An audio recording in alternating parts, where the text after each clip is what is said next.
Hello everyone, জ্ঞানজ্যোতি coaching সেন্টারের পক্ষ থেকে তোমাদের সকলকে জানাই আরো একবার স্বাগত। আজকের ক্লাসে আলোচনার বিষয় হচ্ছে উত্তরের কৃষ্ণবর্ণ মৃৎপাত্র সংস্কৃতি সম্পর্কে। ঠিক আছে, তোমরা যারা NBU অর্থাৎ নর্থ বেঙ্গল ইউনিভার্সিটির অধীনস্থ বিভিন্ন কলেজগুলোতে পড়াশোনা করছো, তোমাদের জন্য আজকের ক্লাসে যে first semester major history paper 2 থেকে কিন্তু একটা খুবই গুরুত্বপূর্ণ বিষয় নিয়ে আলোচনা করব, যেটা প্রথমেই বললাম যে উত্তরের কৃষ্ণবর্ণ মৃৎপাত্র সংস্কৃতি সম্পর্কে। ঠিক আছে, আচ্ছা দেখো প্রথমেই কি রয়েছে, প্রথমে বিভিন্ন বিষয় আলোচনার ক্ষেত্রে আমরা কি দেখতে পাবো, সেটার পটভূমিটা কি ছিল। ঠিক আছে, বলছে দেখো সংস্কৃতির পটভূমি, বলেছে লৌহ যুগের গাঙ্গেয় উপত্যকার প্রাচীন বসতিগুলির সাথে এই সংস্কৃতির নামটা কিন্তু অঙ্গাঙ্গী ভাবে জড়িত। অর্থাৎ এই যে লৌহ যুগে গাঙ্গেয় উপত্যকার যে প্রাচীন বসতিগুলি ছিল সেটার সঙ্গে কিন্তু এই যে সংস্কৃতির নামটা এটা কিন্তু জড়িত রয়েছে।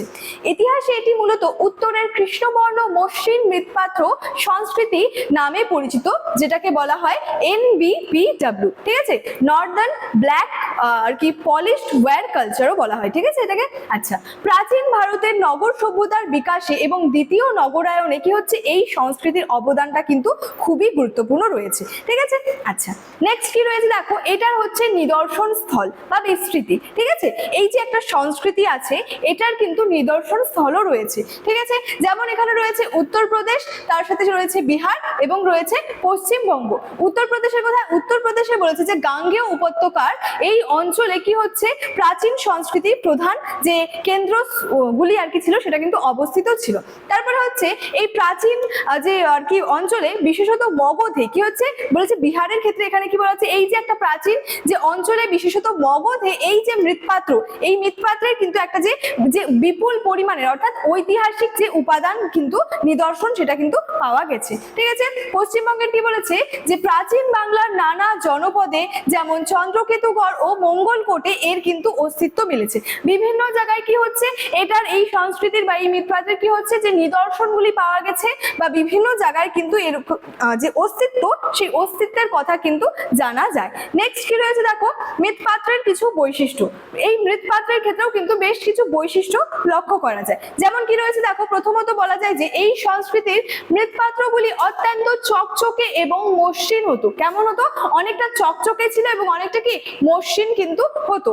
পাত্রগুলিতে প্রধানত কালো বা গাঢ় লাল রঙের সুন্দর ব্যবহার দেখা যায়। তাহলে বৈশিষ্ট্যের ক্ষেত্রে আমরা কি লক্ষ্য করতে পারবো, যে পাত্রগুলি অনেকটা মসৃণ ছিল, তার সাথে সাথে পাত্রগুলি প্রধানত কি হতো যে কালো বা গাঢ় লাল রঙের কিন্তু একটা ব্যবহার দেখা যায়। বলেছে যে অনেক মৃৎপাত্রের গায়ে কি হচ্ছে সুন্দর সাদা রঙের নকশা যে আঁকা থাকতো, যা সেই যুগের উন্নত কারিগরি দক্ষতারও প্রমাণ দিয়ে থাকে। তাহলে বিভিন্ন বৈশিষ্ট্যের ক্ষেত্রে কিন্তু এই সমস্ত বিষয়গুলো লক্ষ্য করা যায়, যে একটা মসৃণতা লক্ষ্য করা যায়। কোন রঙের ব্যবহার করা হতো, সাধারণত কালো বা যে গাঢ় লাল রঙটা রয়েছে সেটার সুন্দর একটা ব্যবহার দেখা যায়।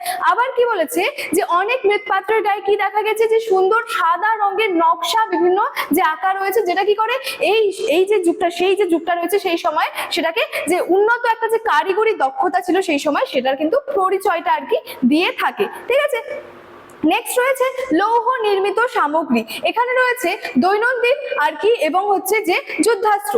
এখানে বিভিন্ন লৌহ নির্মিত যে সামগ্রী সেগুলি রয়েছে। যেমন কি বলেছে দেখো, এই সংস্কৃতির অন্যতম প্রধান বৈশিষ্ট্য হলো লোহার বহুল ব্যবহার। লোহার একটা ব্যাপক পরিমাণের ব্যবহার যেটা ছিল সেটাই কিন্তু মূলত এই সংস্কৃতির একটা অন্যতম প্রধান বা অন্যতম যে বৈশিষ্ট্য ছিল। প্রত্নতাত্ত্বিক খনন কার্যের ফলে বেশ কিছু লৌহ নির্মিত জিনিস পাওয়া গেছে, যার মধ্যে উল্লেখযোগ্য হলো তীর ফলক, বর্ষা ফলক এবং বাটালি। তাহলে প্রত্নতাত্ত্বিক খনন কার্যের ফলে অর্থাৎ উৎখননের মাধ্যমে বা খনন কার্যের ফলে কি হচ্ছে বিভিন্ন যে লোহার নির্মিত বা লৌহ নির্মিত জিনিস পাওয়া গেছে, যার মধ্যে বাটালি, তীর ফলক, বর্ষা ফলক এগুলি কিন্তু ছিল। এবং এই সরঞ্জামগুলি প্রমাণ করে যে যুদ্ধাস্ত্র নির্মাণ থেকে শুরু করে কৃষিকাজ ও দৈনন্দিন কারিগরিতেও লোহার ব্যবহারটা কিন্তু উন্নত স্তরে গিয়ে পৌঁছেছিল। মূল একটা বৈশিষ্ট্য কি এই সংস্কৃতি, যেখানে একটা লোহার ব্যাপক পরিমাণে ব্যবহারটা লক্ষ্য করা যায়। বিকাশের সময়কাল, এই যে একটা সংস্কৃতি এটা তো বিকাশ হয়েছিল, তো বিকাশের সময়কাল কি রয়েছে দেখো, মূলত বলেছে ঐতিহাসিক প্রেক্ষাপট। এই সংস্কৃতির মূল বিকাশকাল ধরা হয় 500 খ্রিস্টপূর্বাব্দের কিছু পূর্বে। ঠিক আছে, এবং এটি এমন এক সময় যখন প্রাচীন ভারতে ষোড়শ মহাজনপদগুলির উত্থান ঘটেছিল। অর্থাৎ প্রাচীন ভারতে যখন এই যে ষোড়শ মহাজনপদ বা যে 16টি মহাজনপদের যে আর কি উত্থান ঘটেছিল, এটাও কিন্তু ঠিক সেই সময়েরই।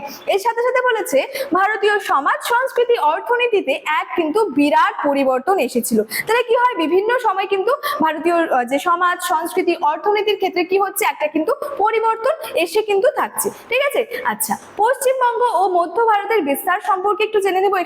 এখানে প্রথমত বলেছে গুজরাট সম্পর্কে, বলেছে পশ্চিম ভারতের এই অঞ্চলে সামুদ্রিক বাণিজ্যের প্রসার, তার সাথে সাথে মৃৎপাত্রের নিদর্শন কিন্তু পাওয়া গেছে। তাহলে কোথায় পাওয়া গেছে, গুজরাটে কিন্তু এটা পাওয়া গেছে। মহারাষ্ট্র অর্থাৎ দাক্ষিণাত্যের উত্তর ভাগেও এই উন্নত সংস্কৃতির একটা কিন্তু শক্তিশালী প্রমাণটা পাওয়া গেছে। নেক্সট রয়েছে মধ্যপ্রদেশ। মধ্য ভারতের প্রাচীন জনপদে এর যে একটা ঐতিহাসিক যে প্রভাব সেটাও কিন্তু লক্ষ্য করা যায়। সুতরাং বিভিন্ন ক্ষেত্রে প্রভাব লক্ষ্য করা যায়, বিভিন্ন ক্ষেত্রে এটা কিন্তু নিদর্শনগুলি আবিষ্কৃত কিন্তু হয়েছে। ঠিক আছে, তাহলে এই যে আজকের ক্লাসটা ছিল খুবই কিন্তু ছোট্ট একটা ক্লাস ছিল, এবং আজকের ক্লাসের মূল আমার আলোচনার বিষয় কিন্তু এতটাই ছিল। ঠিক আছে, ক্লাসটি শেষ করার আগে তোমাদেরকে একটা ছোট্ট ইনফরমেশন দিয়ে রাখি। দেখো তোমরা যারা যারা ভাবছো যে আমাদের সঙ্গে আর কি অনলাইনে যুক্ত হবে, তারা স্ক্রিনে দুটি নাম্বার দেখতে পাচ্ছ, 7076398606 এবং 6295916282। এই নাম্বার দুটি হলো আমাদের জ্ঞানজ্যোতি কোচিং সেন্টারের অফিসিয়াল হেল্পলাইন নাম্বার।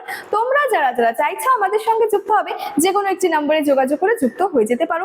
এর সাথে সাথে তোমাদেরকে কোর্স ডিটেলস সম্পর্কে একটু বলে রাখি যে আমাদের সঙ্গে যুক্ত হলে তোমরা কি কি পেয়ে যাচ্ছ। তোমরা মূলত পেয়ে যাচ্ছ প্রপার গাইডেন্স, তোমরা পেয়ে যাচ্ছ রেকর্ডেড ক্লাসেস, এর সাথে সাথে হাই কোয়ালিটি নোটস এবং 100% কমেন্ট সাজেশনস গুলো কিন্তু তোমরা পেয়ে যাচ্ছ। তার সাথে সাথে তোমাদের সেমিস্টারের কোর্স ফি সম্পর্কেও একটু বলে রাখি যে তোমরা যারা মেজরের স্টুডেন্টস রয়েছো তোমাদের জন্য যে কোর্স ফিটা রয়েছে সেটা রয়েছে 1299, এবং তোমরা যারা মাইনরের স্টুডেন্টস রয়েছো তোমাদের জন্য কোর্স ফি রয়েছে 699। ঠিক আছে, তো চলো এই ছিল মূল আজকে আলোচনার বিষয়, ইনফরমেশনের বিষয়। দেখা হচ্ছে পরবর্তী ক্লাসে। Thank you so much, thanks for watching.